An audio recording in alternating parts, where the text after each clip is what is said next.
Good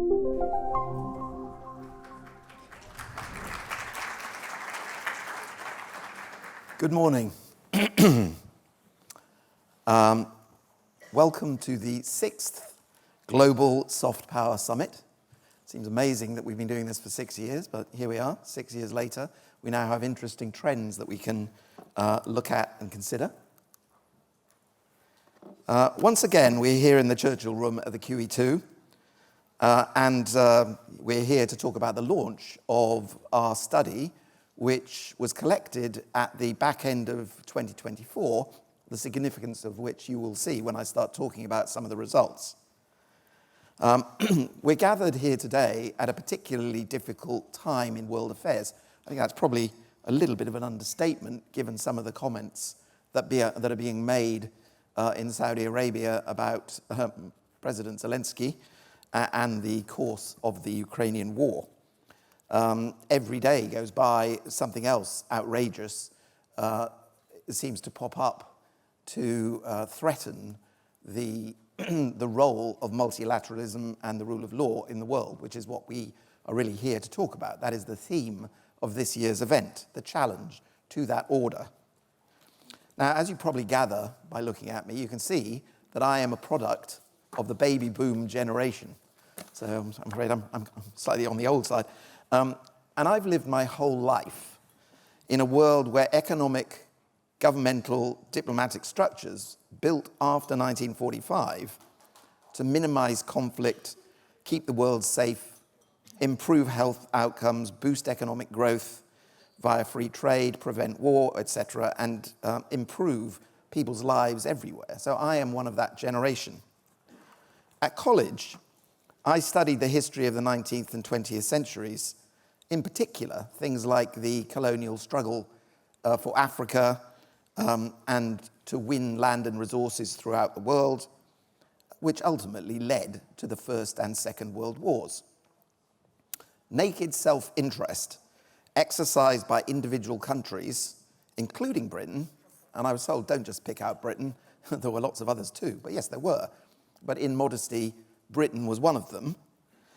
And a lack of global governance structures to control that led to massive wars and economic disaster.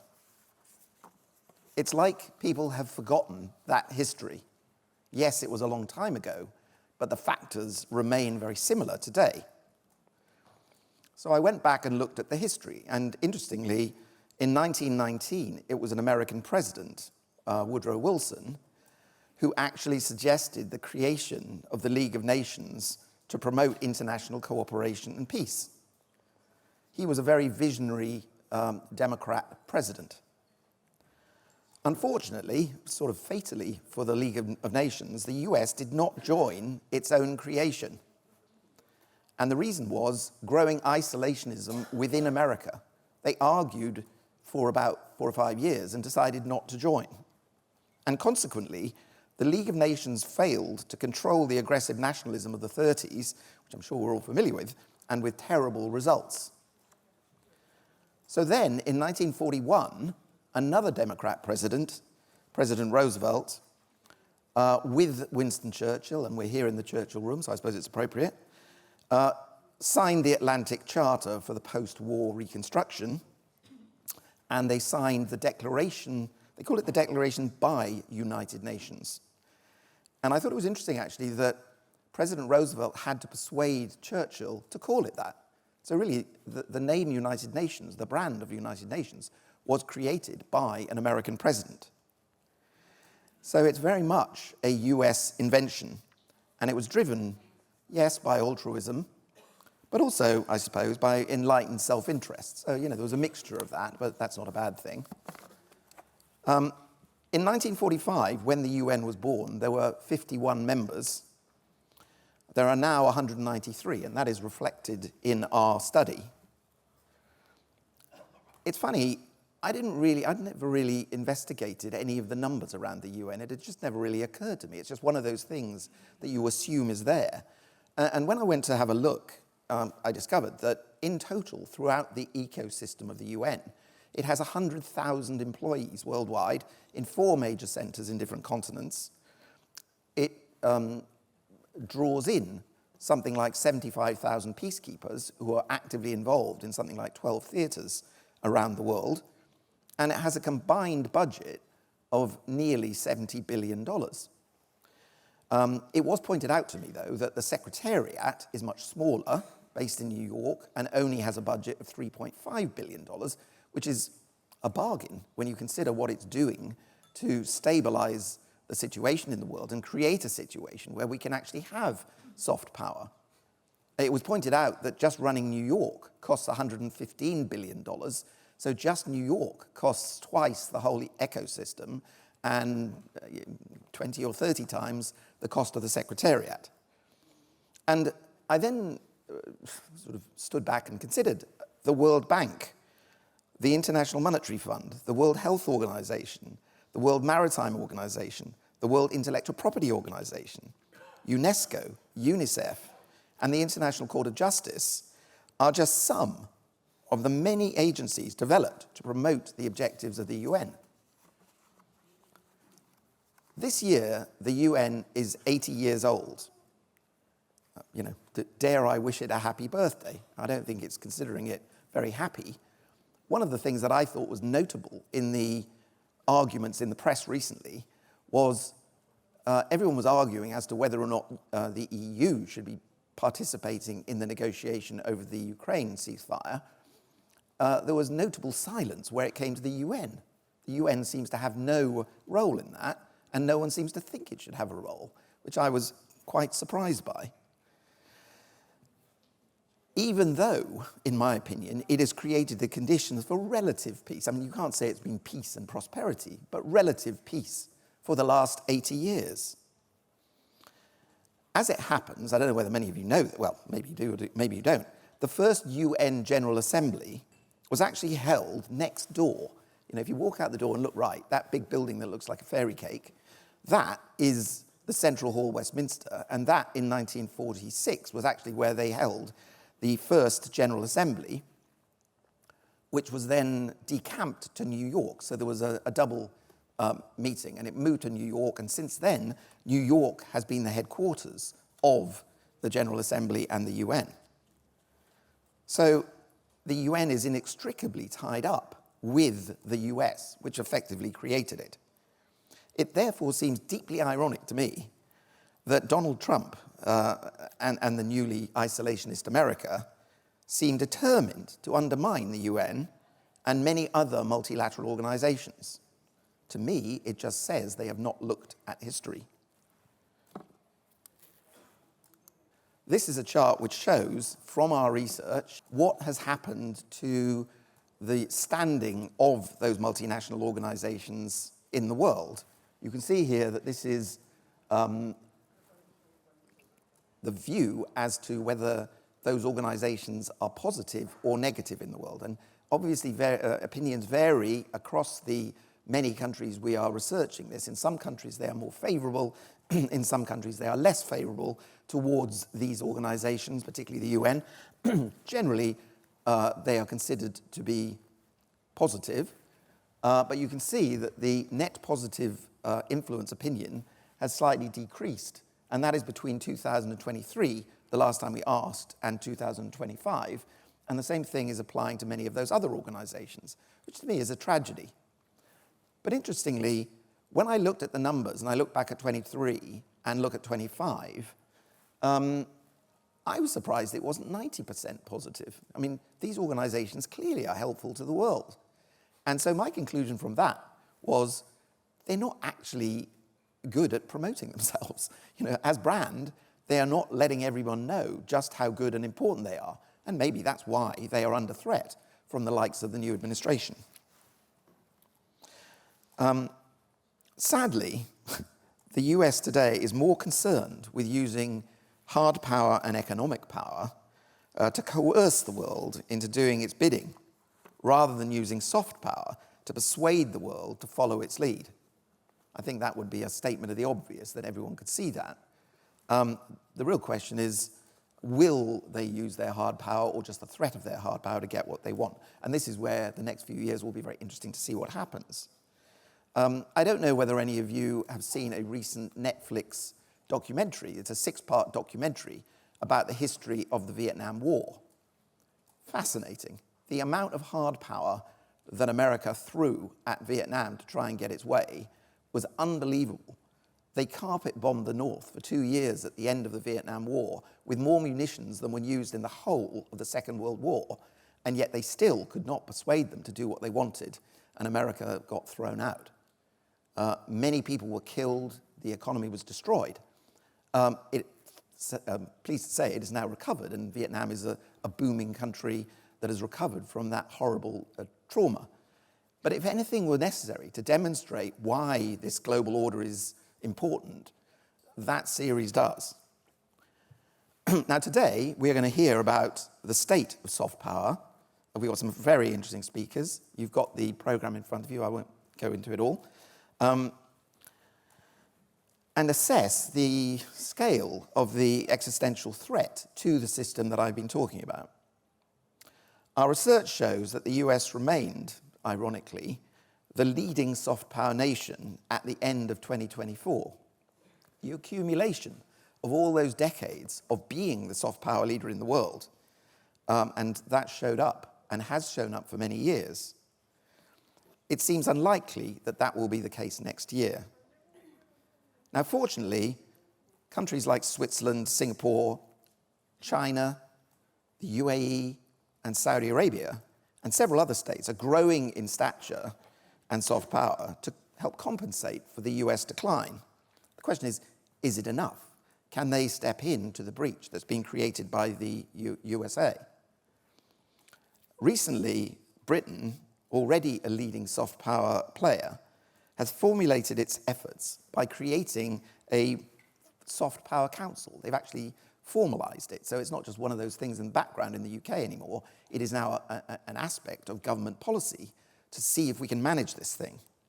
Now, we flatter ourselves that that was influenced by us, Brand Finance, and our Global Brand Summit, because we had David Lammy here last year, and he had a very heated debate, or interesting debate, with Fareed Zakaria and with Alistair Campbell, and they talked a lot about soft power.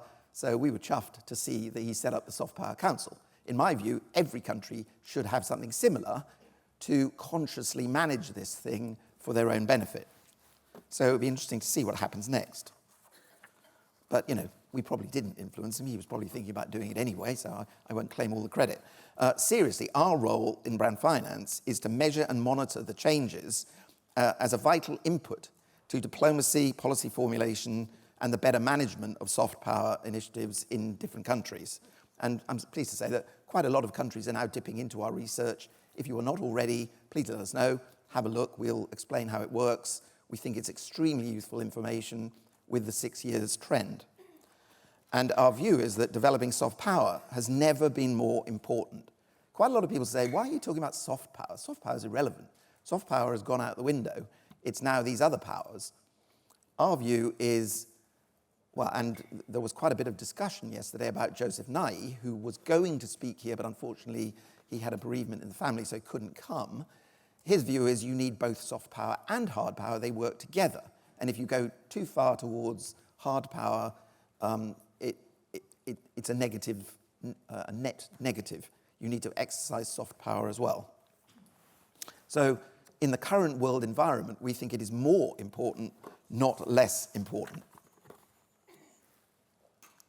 And talking about Joseph Nye, let me just remind you what we think, and I think what he thinks.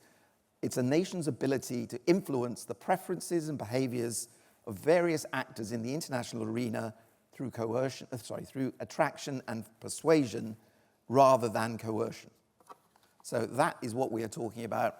That is what we are trying to measure. It's not about military might or economic sanctions. It's a nation's ability to achieve economic and foreign policy objectives through business, diplomacy, education, culture, media, sport, scientific innovation, sustainability, and above all, the values and reputation of people. Soft power is about leveraging these things. It is not just for its own sake. It is about leveraging these things and these attributes to enhance investment, trade, talent, tourism, and thereby improve the stability and economic growth of countries and the world. So there is there's a self-interested reason for doing this stuff. Just to remind everyone, here is how our study is constructed. 193 countries. We think our approach is unique in the sense that we cover all the countries in the world. We don't research in all the countries. We research in over 100. Some are not susceptible to do the research for safety and technical reasons, but we get an opinion on all 193 countries, 170,000 plus respondents, 55 metrics, and we now have 6 years of trend data. We think it represents the world's most comprehensive research study into the soft power of nation brands, and we hope that it is actually contributing. Someone came up to me earlier, and I didn't realize they even used our research and said how useful it had been for their briefing to their members. So I'm very pleased about that. Some countries, like the US, stand out as global influencers, and their ability to shape the world is huge, as we are now seeing by what's going on in these international discussions. Many countries have much less influence on their own, but at a regional level are important, and as a whole, working together with those multinational organizations can have a combined influence on the world. Our research is a snapshot of where they stand today and provides a benchmark to measure how countries will respond to the rapidly changing global landscape. And the global focus is important. In 2022, our research was the first to identify the divergence in view about the invasion by Russia of Ukraine.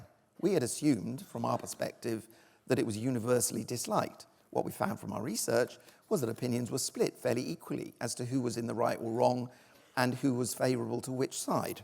We were quite surprised, and that's the benefit of having this research.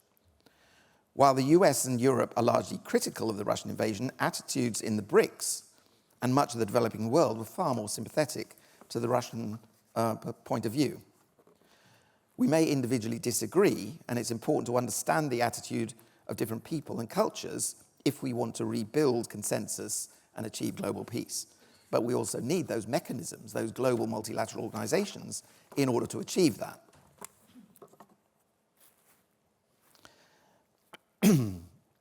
To capture the diversity of views, we have consistently researched 3 measures here: familiarity, reputation, and influence. And we're measuring net positive reputation, so you can see the positives and negatives in different countries, which is useful information, and then the perceived influence. We also have the 35 attributes, and we can correlate the attributes to changes in people's attitudes towards countries. This is a snapshot of how our research framework works each year. Understanding these perceptual factors is important because shaping and influence global opinions requires understanding the perceptions, not necessarily the reality, because people take actions and do things on the basis of perceptions, not necessarily the reality. So we need to keep a close eye on how those perceptions are changing. And just to put you out of your misery, in case you were wondering what the final result was at the very high level, you could say, well, this is a bit of a boring result. It hasn't changed much. You can see here that the US, at the end of last year, was still number 1. China has overtaken Britain in the last year, which is the key finding in this wave of research. All the rest are pretty much in the same position they were last year. There have been changes in their underlying attributes and performances, but overall, across the whole piece, they have remained the same. But the key change is this change with China. Usually, soft power only changes very gradually, but significantly, China has grown quite a lot in the last year or so, and this is a reflection of the conscious policies that China is adopting worldwide, things like the Belt and Road, things like Confucius centers, things like lending money, a whole variety of different things that China is doing, because they have seen that soft power is a very good way of achieving foreign policy objectives. We obviously wish the initiative from the UK well. They are, I would suggest, have probably done this in response to the perception that UK soft power may be declining, and we obviously wish it well. My slight concern is that the level of resources that are dedicated to it may not be enough. It's very easy to announce you're going to do a thing. In order to make it work, you have to spend money. And it is quite clear that China and others are spending serious money because they see this as a very serious thing. And, the investment is working. That these new players who are coming into the market, like China, the market for soft power, are clearly growing in their soft power. And, just one piece of evidence, I would say, that demonstrates that is the role that they have played in shaping the outcome of the Ukraine negotiations. They are very prominent in trying to come to that conclusion. The front pages are full of their involvement.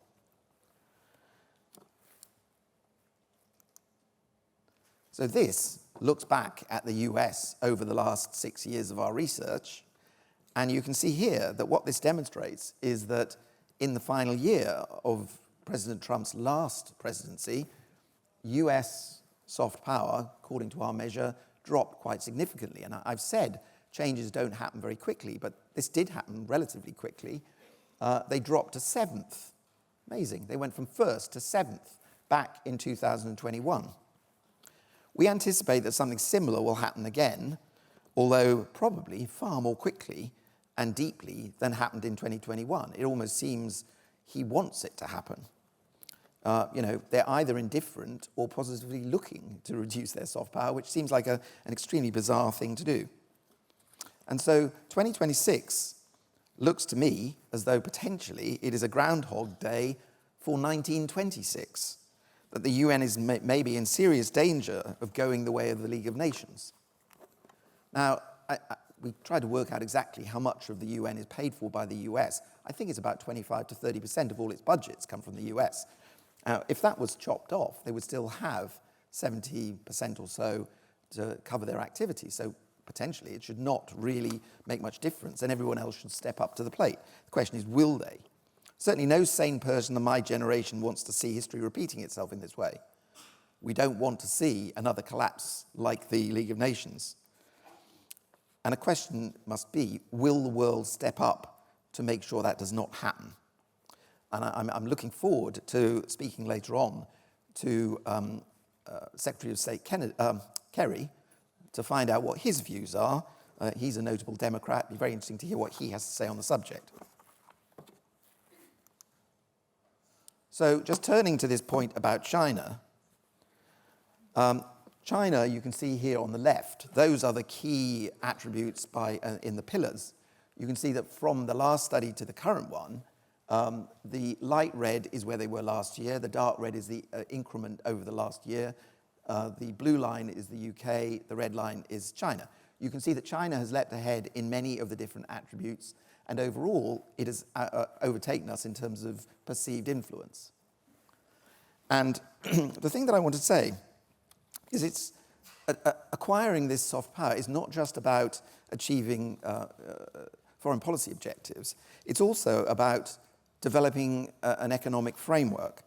So soft power is not just about enhancing its image and its foreign policy, it directly impacts the success of Chinese brands as they persuade global consumers that Chinese products and services are world-class.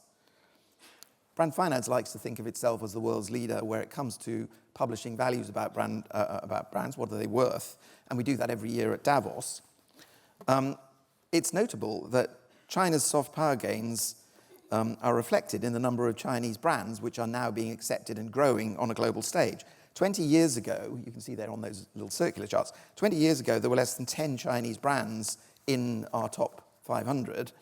Now there are more like 70 with a value of 1.4 trillion. So they are rapidly developing Chinese brands abroad on the back of growing Chinese soft power. Meanwhile, Britain has dropped from more than 40 to 20. The soft power ranking reflects China's efforts to enhance its economic attractiveness, showcase its culture, boost the reputation of its brands, and increase their influence. And it's no coincidence, which it seems to have been forgotten, it's no coincidence that the rise of global US brands, of which there are about 200 in our league table of 500 brands, coincided, or many of them coincided, with the massive goodwill boost created by US soft power in the 30 to 40 years after the Second World War. You know, favorability towards America and soft power created the platform for American brands to go global. And we have seen from the studies that we are doing that there is a turn against American brands, and in some cases, in some countries, brands like Starbucks are being actively boycotted or ignored because of American people's change in their view about America as a benign country. That's bad, and it's bad for the economy. Let me just talk briefly about the Middle East. Generally, the Middle East has been somewhat flat this year, but you know, it is still extremely influential. The United Arab Emirates has made a very conscious effort to invest in soft power in the same way that China has, to enhance its own position in terms of influence, brands, people willing to go there, and it's quite obvious that the UAE is a booming economy which is going to grow further. And Saudi and Qatar are in a similar sort of position.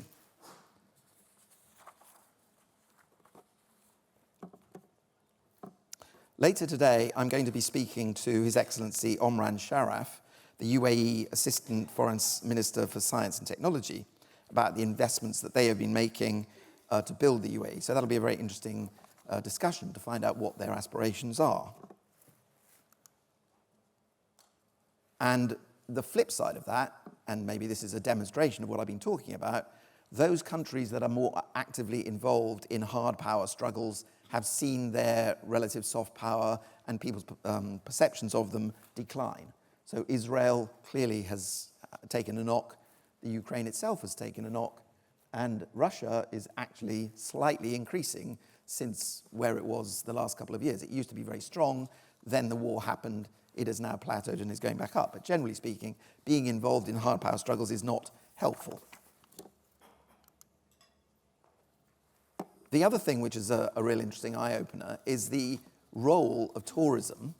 One of the things is that people don't necessarily understand countries, and tourism is one of the best ways of getting to understand them. So there's a tendency to talk about tourism only as a factor to create tourism, but actually it affects everything. It affects a willingness to recommend for inbound investment, to recommend to go and study there, to recommend to work there, to recommend to buy the products and services, etc. Tourism is one of the keys, one of the key leverage points to get soft power out there. And we heard yesterday from the representative of China Tourism, who gave an amazing presentation about what China has to offer and what it intends to do over the next few years to boost tourism, to improve still further China's soft power.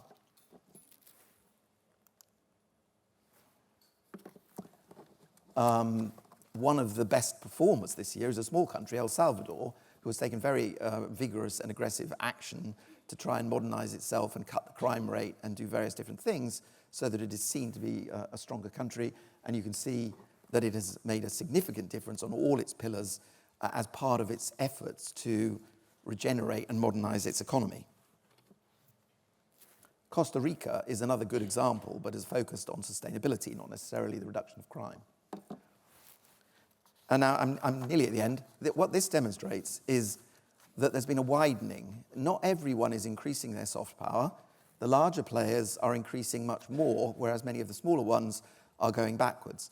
Now, one of the reasons for that, I think, is because the large players are now taking it more seriously, investing more, doing more, and so they're crowding out the smaller players. But also, I think the decline in these multilateral organizations is not helpful because they don't have the opportunity to demonstrate what they've got to offer. So there is a challenge for the smaller players. And later on today, I'm going to be speaking to Sanna Marin from Finland, asking her what she thinks smaller countries can do.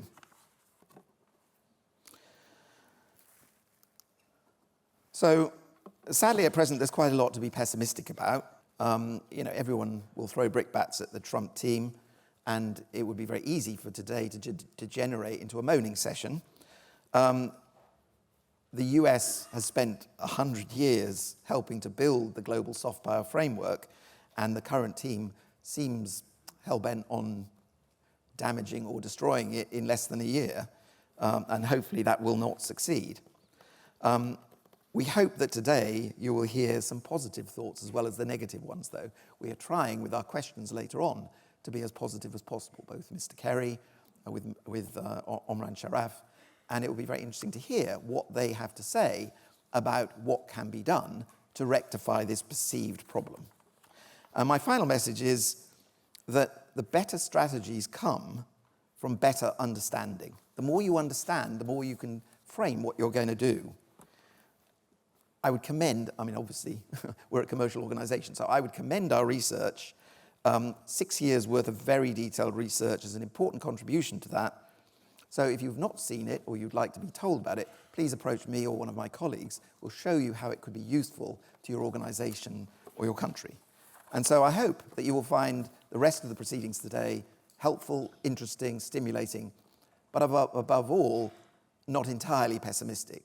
We hope to end on an optimistic note, and that is certainly what Sumitra Dutta has said. He's the Dean of the Oxford Business School. He says, I want to try and end on a positive note. So hopefully, fingers crossed, we can end positively, not negatively, and we'll have some useful conversations, not just awake to worry about the death of the multilateral system.